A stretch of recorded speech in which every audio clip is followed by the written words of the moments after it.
तो स्टूडेंट, आप सभी का आरआर एजू सेंटर में स्वागत है। आज मैं रूसी यात्री अफानासी निकितन से संबंधित वीडियो लाई हूँ। तो शुरू करते हैं वीडियो। अफानासी निकितन यह रूस के व्यापारी थे जो 15वीं शताब्दी के शुरुआत में भारत की यात्रा किए थे। इन्होंने अपनी यात्रा का वर्णन एक कहानी में किया है जिसका नाम a journey beyond the three seas है।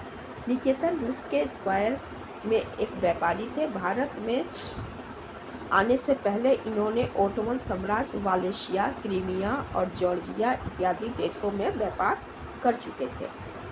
1466 ईस्वी में निकितन अपने निवास स्थान से यात्रा करने के लिए निकले। वे लोग सिरवन से मॉस्को लौट रहे राजदूत हसन बेग के कारवां का अनुसरण करते हुए दक्षिण की ओर बढ़े। यह अपनी यात्रा वृत्तांत में लिखते हैं कि पहले वर्तमान के अजरबैजान के शेरवान पहुँचे। वहाँ से वे बाकू गए। इसके बाद ईरान के रास्ते से वे भारत आए।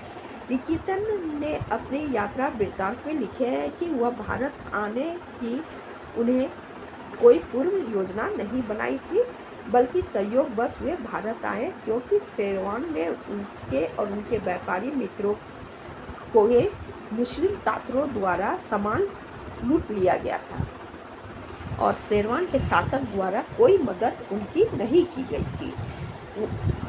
वहाँ ही उन्होंने भारत में घोड़े के व्यापार का लाभ सुना, जिसके कारण उन्होंने एक घोड़ा खरीदा और उसे भारत में बेचकर कुछ पैसे कमाने के लिए वह भारत आए।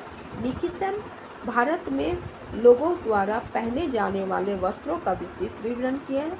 चोल के राजकुमार राजकुमारियों का भी वेशभूषा का भी उन्होंने विस्तृत विवरण किए हैं। इसके अलावा वे भारत में उच्च वर्गों के लोगों के सेवक सेविकाओं के परिधानों का भी वर्णन किया है। इन्होंने जुनार में सर्द मौसम में गए थे, जहां वहां के लोगों के द्वारा पहने जाने वाले वस्त्रों का विस्तृत विवरण दिए हैं। निकेतन ने भारत के धार्मिक विश्वासों का भी विवरण किए हैं। वह लिखते हैं कि वो भारतीयों लोगों के बीच वे घुल मिल गए थे क्योंकि भारतीयों को बताएं कि मैं ईसाई हूँ जो ईसा मसीह को मानते हैं। इसके अलावा उनके मन में गैर मुस्लिमों के प्रति निष्ठा होने के कारण वो भारतीयों में ज़्यादा घुल मिल गए थे। यह भारतीय भगवान को बुद्ध कहते थे। उनके अनुसार यहाँ 84 मत थे, जिसमें एक मत के लोग के साथ खाना पीना विवाह संपर्क ये लोग नहीं रखे थे। इसके अलावा कुछ लोग मांसाहारी और कुछ लोग शाकाहारी जीवन जीते थे। यह बिदर से श्रीशैलम धार्मिक स्थल गए, जिसे वे पर्वत कहते थे। इन्होंने इसे काफिरों का जेरूसलम के रूप में वर्णित किया है।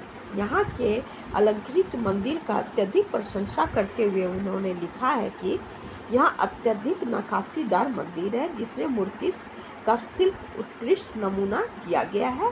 यहाँ विशेष रूप से चोल, जुनार, बिदर और गुलबर्गा के महलों की भव्यता, संरचना और सुरक्षा व्यवस्था का वर्णन करते हैं।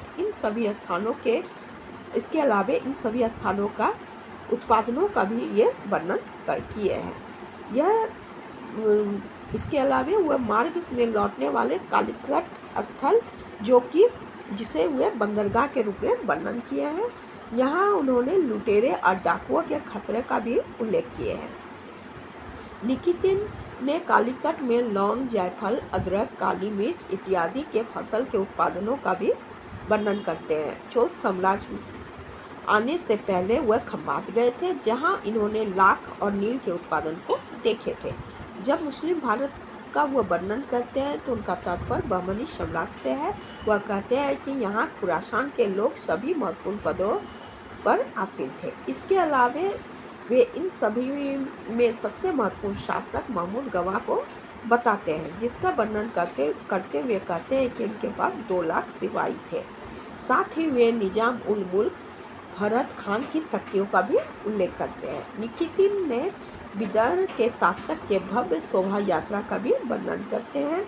उनके अनुसार शासक के साथ नर्तकी, बाजे गाजे तथा सैन्य टुकड़े चलते थे। संभवतः निकेतन भारत में 1466 से 71 तक रहे और भारत से वापस लौटने के पश्चात 1472 में संभवतः उनकी मृत्यु भी हो गई थी। निकेतन से संबंधित मेरा वीडियो यहीं तक था।